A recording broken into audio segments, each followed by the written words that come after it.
Siachen, we've lost almost about 900 odd soldiers so far, but most of them we've died because of weather and because of high altitude, not because of fire. Because of fire, I don't think more than 100, 150 men would have died since 1984 till date.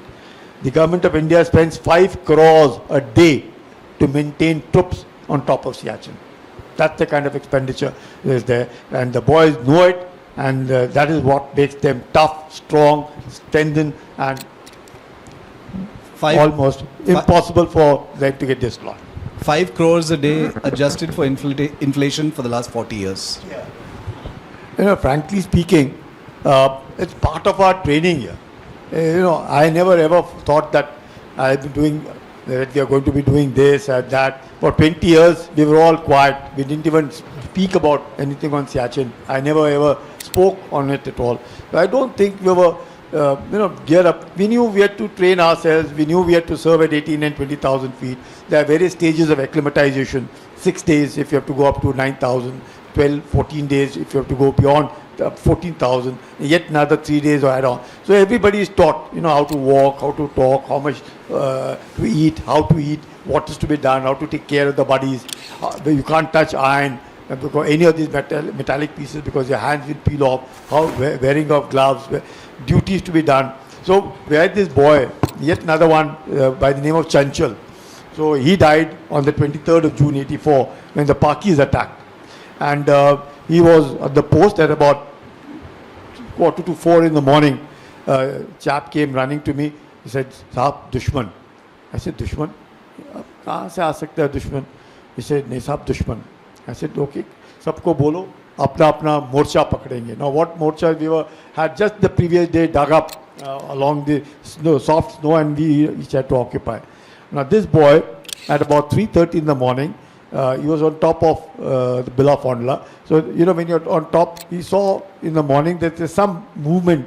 Now, men would obviously be wearing something different. They were not wearing whites. So, they were wearing black. So, he could spot some harkat over there. Now, he was about 300 meters standing on top, watching all of it. And he passed on the message. He said, "Saab ko batao, dushman." So, he came and told me, "Saab, dushman." I said, "Get into the stand to, and we'll all fight for it now. No problem." Now, when he said dushman and we were all to go and occupy our trenches, first bullet that was fired by the Pakistanis who were observing, they saw that this boy has alerted the post and obviously got it on his head. And the first hit, and he was down there. Now, it was all red, and white snow and blood all over. Now, those 300 meters for the Pakistanis to climb up is not easy, because then you're head down and you're climbing up and we are looking down. And there, of course, most of them died there. But this boy, Chanchel, when he died, and for whom I must, thank him, because he saved all of us being able to detect the enemy coming up. One of those days, a fortnight before, in one of the blizzardous weather, I was looking around. I said, "Yeah, where are the boys? I can't see anybody on the post. Where are they?" So some small tent, what you saw, that little everywhere. So, in total anger and disgust and frustration, I kicked a mound hard enough, cursing "Ma behan ka gali, sab gali." I said, "Where the hell are you?" And what do I see? Chanchel in it. I said, "Chanchel, tu kya kar raha hai idhar?" So Chanchel said, "Sahab, meko neend aa gaya." He was sitting there, and since it was snowing heavily, he couldn't see anything, and he just lost his way. He was there. He covered himself with a poncho, and since he was covered with poncho and heavy snowfall, almost 2 feet of snow on top of him, inside he was very safe and tucked in. You create a space which creates heat. So he was very happy, and I really gave him a solid kick, to be honest with you. And then when he came out for my own company, good boy, I said, "Chanchel, aise nahi karna hai, dhyan dena hai," and all that little ML. And same boy, on the 23rd of June, in the Pakis weather, he was absolutely alert. He was decorated with Shaurya Chakra, and for his alertness, and the other boys, one of them got hurt in his arm, the other on his feet, and things of those kind. But look at that, it happens. So it's just a question, that naam, namak, nishan, the Joes, Jazba, Junoon, all that emotional blackmailing of the soldiers, at all time telling them, come on, it's regiment, izzat, all that counts. And there you are. It doesn't matter. I don't think this thought of a death has ever struck anyone. कि मर जाएगा, कोई फर्क नहीं पड़ता. Or at those heights with absolutely no communication. Of course, now I have friends in Siachen who I can make video calls to. But I'm just saying, at that time, imagine being so completely cut off. Parents would not be able to know about what was happening with their people for months together. What did your parents, for example, say when you said you're going to jump from a helicopter into Siachen? You know what Shiv is talking about? Thank God there were no mobiles there. So that's a very big boon that we didn't have mobile. And obviously my parents didn't know. I was a bachelor, so it was good fun.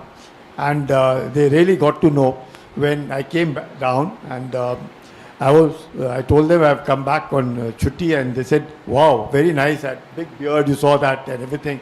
So they were quite, are you in the army? So I said, of course. So I said, I've come down because I have to go to Germany. Huh? They were thrilled. Were you going to Germany? I said, yeah.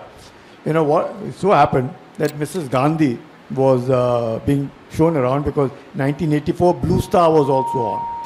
And just a week before, Squadron leader Rakesh Sharma had gone on, the space mission, where he had told Mrs. Gandhi, when she asked कि हिंदुस्तान कैसे देखता है, so he said सारे जहाँ से अच्छा हिंदुस्तान हमारा. So there were incidents like this happening, space, Blue Star. So Mrs. Gandhi, all this, and Mrs. Gandhi had probably told the army commander, look, whatever you're doing, see that it doesn't sort of, go beyond a certain threshold. So they said, no problem. So she was brought and being shown what and where our troops are on Siachen. So when she was nearing this thing, again, it turned a total whiteout, and she couldn't see anything other than that national flag that was flying. Because that became color, the saffron color, the green color that was visible from a distance. So she asked, that's our post? She was told, yeah, वो अपना post है, कौन है? So she was told, नाम बताया, कुलकर्णी है, जो whatever. And then Pushkar Chand was my task force commander. He called me up, he said, you नीचे आ. Why should I come down? मैं ऊपर बैठा हूँ. He said, नहीं तू नीचे आ. मैंने कहा, the conversation ended. Next day he called me up, where are you? I said, I'm on Bellafondla. He said, I told you नीचे आ. I said, क्यों नीचे आऊँ? Again you will tell me ऊपर जा. So नीचे आओ, ऊपर जाओ. I said, I'm very happy you're on top. Why do you want me to come down? He said, नहीं नीचे आ. There is something for you. You have to go. Mrs. Gandhi, because she saw that this young officer was there, gave me a 15-day trip. And I went to Germany, Switzerland, Italy, France, and Austria. And she said, usko 15 din ke liye bhejo. So I went for a 15-day trip. That was the first time my parents saw me, having come to Delhi. And from there I was being shown around. Of course, as part of the user team and things of those kind. But then it is like that.